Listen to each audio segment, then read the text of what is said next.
Farmer Andy at the Concord Food Co-op. Today I wanted to demonstrate turning over beds in the greenhouse.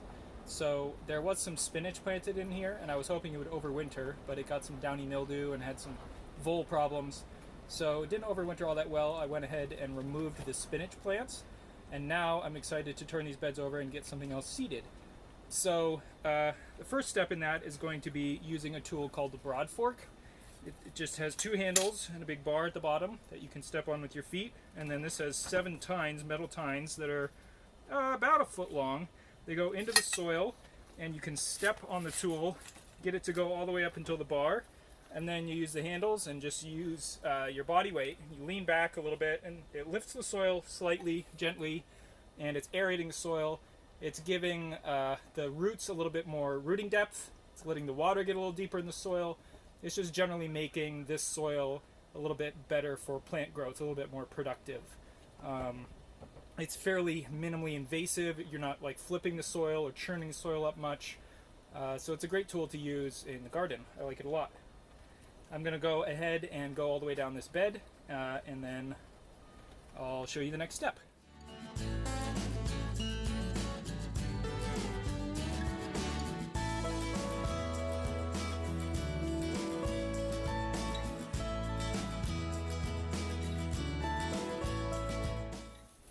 Now that everything has been aerated with the broad fork, I like to go through and spread my fertilizer next. One of the nice things about doing this after broad forking is there's some holes here which are going to allow the fertilizer, some of the fertilizer, to get a little bit deeper into the soil. It provides some diversity in the depth that the fertilizer gets applied, and so those roots that go deeper will still be able to find some fertilizer. Right here I have a blend of peanut meal, some composted chicken manure, green sand, azomite, which has a bunch of trace minerals. So several different things in here. These are all certified organic products, and I put it in a 5-gallon bucket, and I have a scoop here, and I just try to spread it as evenly as possible. It can be a little challenging to do by hand. So I'm going to go ahead and do the whole bed, and then I'll show you what's next.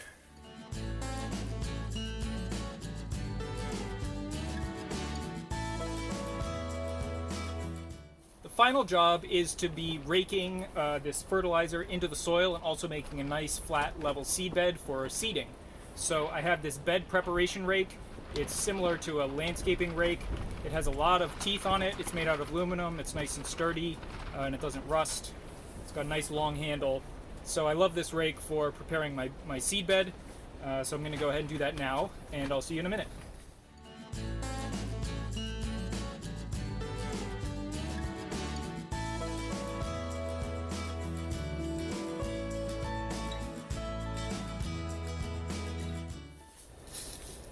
Next step here in the greenhouse is to be putting the seeds in the ground. So I have arugula seed here preloaded in the hopper in my Jang seeder. This lets me control the depth that the seed goes into the ground and how many seeds per inch, so I get the right seed spacing.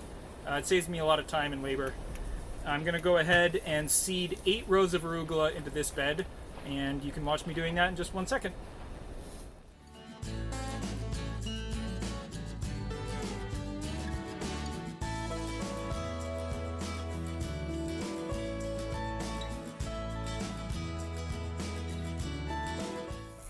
The final step today is going to be watering these seeds in. That will make sure that we get a good germination if we water them in right after we plant them.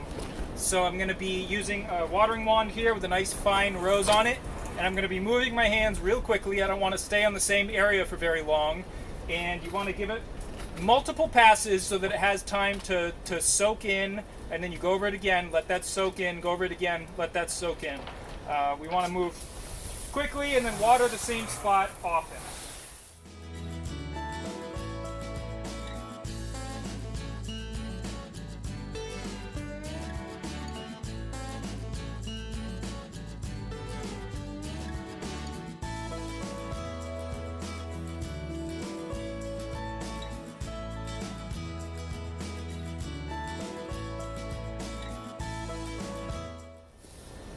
That's going to do it for today's project. We went ahead and seeded a whole bed with arugula, and hopefully that'll be emerging in the next week or so and ready to harvest in 4 or 5 weeks. I hope you enjoyed it, and if you follow us on YouTube or Facebook. You can actually get notifications when we post new videos if you enjoyed this. And feel free to comment if you have any questions, and I will do my best to answer them.